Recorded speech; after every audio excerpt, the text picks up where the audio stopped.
Oh, yummy. Look at all of that chocolate.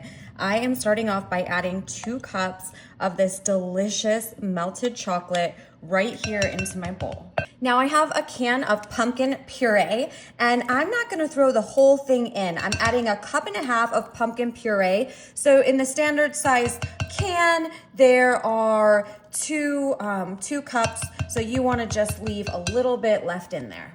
All you're gonna do now is mix that all together. Make sure all that pumpkin is mixed in with that chocolate so you don't see any of that orange left, and it'll turn out nice and smoothly. Let's mix that up.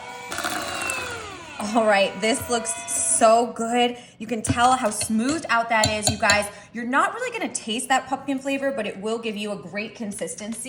I have a pre-lined little 7-inch spring pan here that I set up, and I'm gonna pour that right in there. Oh my goodness, look at that. This is going to be almost like the consistency of a flourless chocolate cake. Oh gosh. My mouth is watering already, you guys. 2 ingredients, that's it. You can also do this in a muffin tin. You could do this in a baking dish if you wanted to just make bars. There's so many options for this, and you guys, I want to hear about it, but I wanted to be a little bit fancier today, so I thought, hey, you know what? I'm gonna use this spring pan. Just smooth it out over the top. It won't need too much because it is nice and soft, and look at that chocolatey goodness right there, you guys. We are off to a great start. I'm gonna take this and pop it in my fridge for 2 hours and stick around because there's more to come and you're gonna love it. Our cake is almost done, and I'm gonna add a personalized topping. So I'm gonna add a 1/2 cup of some chocolate chips, and I'm just gonna put that with about 2 ounces of heavy whipping cream, and I will stir that all up just to make a nice glazed topping. This looks smooth and fantastic. This will taste delicious right on top.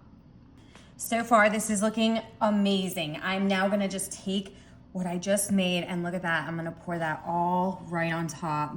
That's gonna be delicious. Holy cow, look at that layer. We'll spread that right out. Yum. Divine right here, you guys. Have you ever had a flourless chocolate cake? They're so yummy.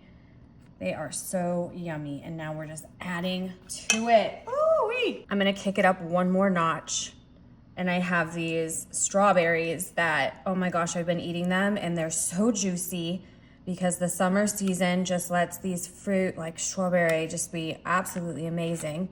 So mixed in with this dark chocolate silkiness, we're gonna have some fresh, juicy strawberries. Now, what are you guys gonna put on top? You could add anything, you could do nothing. The basis of this recipe is just the 2 ingredients with the chocolate and the pumpkin puree, and then from there, you build all this other stuff here. This is just optional. And what a delicious option, look at that. Oh, I absolutely love it. Now I'm gonna let this sit for 20 more minutes. So I'm just gonna pop it in the fridge for 20 more minutes. I can't wait to have a slice of this, and I hope you're there to join me. Okay, I think that we've been patiently waiting, and I am really ready to dig in. So I'm gonna release the spring pan. Okay, we're gonna lift this right up. Ooh, that looks so good. Now we're just peeling off our parchment paper. A little bit of the chocolate that's from the nosh is gonna be softer. So a little bit of that will come off, but the bottom layer is nice. It looks nice and firm, and I love those 2 combinations of textures right there. Wow. Okay, I wanna slice in here. Ooh, that feels nice, and that looks super chocolatey and delicious.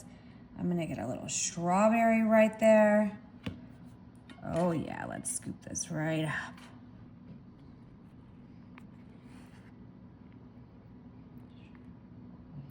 Yum, look at that chocolate goodness.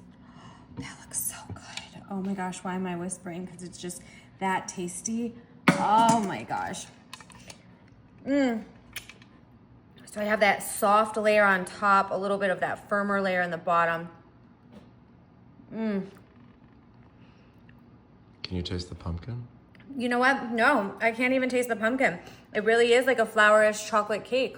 It's I think the chocolate maybe is just too overpowering to the pumpkin. The pumpkin gives it really good texture. And it's perfect. I'm gonna have it with the strawberry right here, and it's gonna be home run.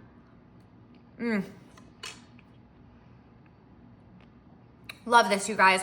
I had it in the fridge for a couple hours.